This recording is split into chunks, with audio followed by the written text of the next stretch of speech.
قرآن سناتا ہے، حدیث سناتا ہے، تو اصل میں یہ ہم تو اس قسم کے لوگ سمجھتے ہیں کہ شاید میری طبیعت ایسی ہو رہی ہے، میں کر رہا ہوں. وہ نہیں کر رہے. شیطان اور نفس ان کے دل میں غصہ پیدا کرتے ہیں کہ تیرے سارے عیش ختم کرے گا یہ. اور حقیقتاً نفس و شیطان کو جو مزہ آ رہا ہوتا ہے وہ ان کا سلسلہ مزے کا ٹوٹ رہا ہوتا ہے، تو وہ بغاوت پر ابھارتے ہیں ایسے آدمی کو. بول، اس کو منع کر، یہ تجھے روک رہا ہے. تو بس وہ تبھی آپ دیکھیں کہ جب اس قسم کے نوجوانوں کو سمجھایا جائے تو غصے میں آ جاتے ہیں. باپ کی آنکھوں میں آنکھیں ڈال دیں گے، ماں کو مطلب 2 منٹ میں ذلیل کر کے اس کی عزت ہاتھ میں اتار کے رکھ دیں گے. اپنی نفس کی خواہش پوری ہونی چاہیے. کیا ماں اور کیا باپ، کیا بڑا بھائی کیا بڑی بہن، حتیٰ کہ لڑکیاں تک اتنی جرأت مند ہو گئی ہیں اور اتنی بعض اوقات ان پہ مطلب حیا کے خلاف معاملہ طاری ہو جاتا ہے کہ وہ کھڑی ہو جاتی ہے ماں باپ کے سامنے اس قسم کے معاملات کے سلسلے میں. اللہ تعالیٰ رحمت فراہم فرمائے اور ہدایت عطا فرمائے. تو لہٰذا پھر انسان کو جب اپنی بلکہ نفس کو کہے کہ نفس کو اپنی خواہش پوری ہوتی نظر نہ آ رہی نہیں ہوتی اور شیطان بھی گھبراتا ہے کہ یہ تو غلام بنا ہوا تھا، میرے ہاتھ سے نکل رہا ہے، یہ لوگ نصیحت کر رہے ہیں، تو غصہ دلا کر اس کی زبان سے ایسے کلمات نکلواتے ہیں کہ ایمان ہی جائے. تو پھر وہ اسی طرح ہوتا ہے کہ حدیث کو جھٹلا دینا، قرآن کو برا بھلا کہہ دینا، معاذ اللہ اللہ تعالیٰ کو برا بھلا کہہ دینا اور کلمات کفر نکل جاتے ہیں. اور پھر ایسے لوگ باطنی تکبر کی وجہ سے اور ڈیڑھ ہوشیاری بھی کہہ سکتے ہیں آپ، یا یہ گناہوں کی نحوست کی وجہ سے دل جو سیاہ پڑ گیا ہے پھر وہ توبہ کی طرف مائل نہیں ہوتے ہیں اور اسی طرح ان کی موت آ جاتی ہے.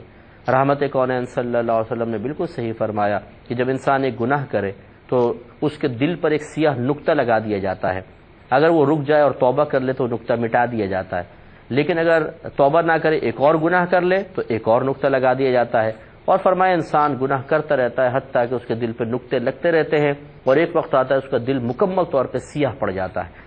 تو صحابہ کرام علیہم الرضوان نے پوچھا یا رسول اللہ صلی اللہ علیہ وسلم پھر اس دل کی صفائی کا کیا طریقہ ہوگا؟ تو ارشاد فرمایا موت کی یاد اور قرآن پاک کی تلاوت.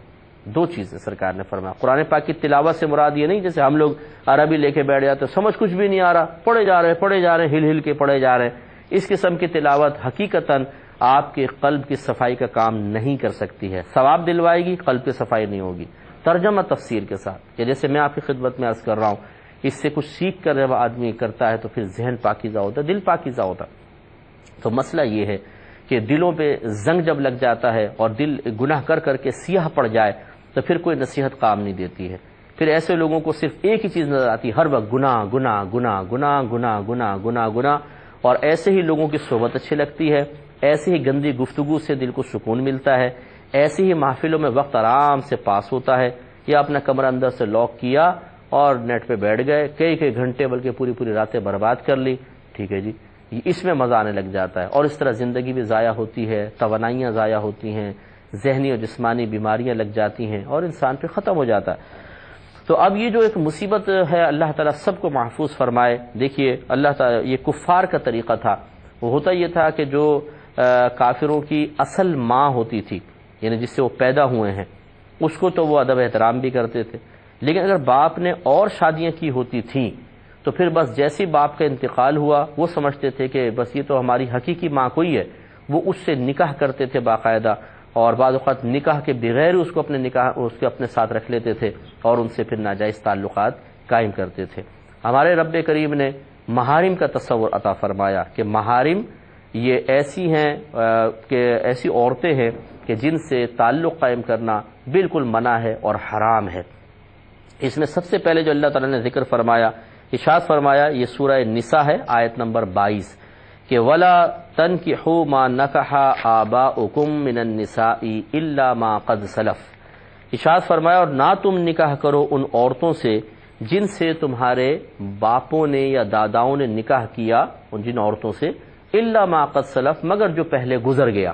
زمانہ جاہلیت میں جو تم نے یہ خطا کی کہ اس طرح اپنی محارم سے تم نے نکاح کر لیا وہ تمہیں معاف ہے، یعنی اب وہ نکاح ختم کر دو اور آئندہ نہ کرنا. تو اس میں اللہ تعالیٰ نے فرمایا کہ جن سے تمہارے آباء و اجداد نے نکاح کر لیا. یاد رکھیے اگر والد صاحب کسی عورت سے نکاح کر لیں بس ایجاب و قبول ہو جائے، اب بیٹے کے اوپر وہ ہمیشہ کے لیے حرام ہو گئی. یہ نہیں کہ جی ابھی اس عورت کی رخصتی نہیں ہوئی تھی، باپ نے بالفرض طلاق دے دی تو ابھی تو صرف نکاح ہوا تھا، رخصتی نہیں ہوئی تھی، اب اس سے نکاح کرنا جائز ہو جائے، نہیں. بلکہ اگر والد نے کسی عورت کے ساتھ ایجاب و قبول کیا ہے تو بس جیسے ہی جاب و قبول ہوگا یہ عورت اس لڑکے کی ستیلی والدہ ہو گئی اور پھر یہ قیامت تک اس پر حرام ہو گئی ہے۔ تو آپ خود غور کریں کہ جب اللہ تبارک و تعالیٰ اس قسم کی عورتوں کو نکاح کے بعد بھی حلال نہیں فرما رہا تو پھر نکاح کے بغیر کچھ اس قسم کا تعلق قائم کرنا کس قدر خطرناک ہوگا۔ اللہ تعالیٰ نے فرمایا انہ کان فاحشۃ و مقتا، بے شک یہ بے حیائی اور غضب کا کام ہے، یعنی اللہ تعالیٰ کے غضب کو دعوت دینے والا ہے، وساء سبیلا، اور یہ بہت ہی برا راستہ ہے۔ تو ذرا وہ اگر کاش کوئی ایسا سن رہا ہو، کوئی ایسا شخص ہو کہ جو خدا نہ خواستہ اس قسم کے معاملات میں انوالو ہے، اس کو شرم کرنی چاہیے، حیا کرنی چاہیے کہ اللہ تعالیٰ نے نکاح کے ذریعے ان چیزوں کو منع کر دیا، تو بغیر نکاح کے اس طرح کرنا تو یہ کس قدر برا ہے، بہت خطرناک ہے۔ اور آگے پھر مزید ارشاد فرمایا وہ کہ حرمت علیکم، حرام کر دی گئیں تم پر، امہاتکم، تمہاری مائیں۔ اور یاد رکھیے نکاح کے اعتبار سے اللہ تعالیٰ فرما رہا ہے کہ نکاح ان سے حرام ہے، نکاح نہیں کر سکتے ہیں۔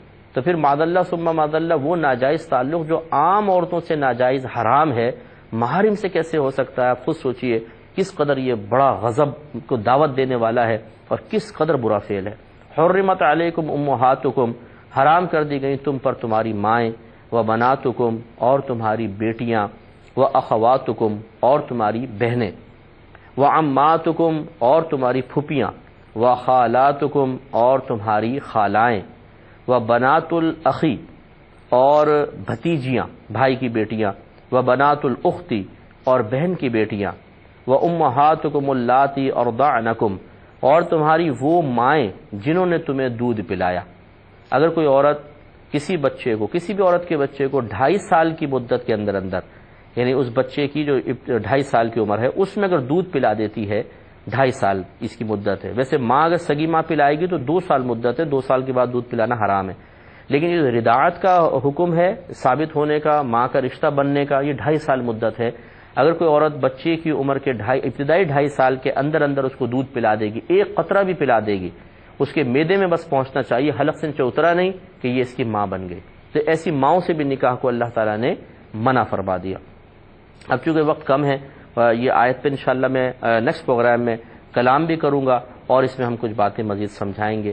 اللہ تعالیٰ سے دعا ہے کہ رب کریم جو کچھ ہم نے سنا اسے یاد رکھنے کی توفیق عطا فرمائے اور مسلسل ہمارے پروگرام دیکھنے کی توفیق عطا فرمائے۔ آمین۔ وآخر دعوانا ان الحمدللہ۔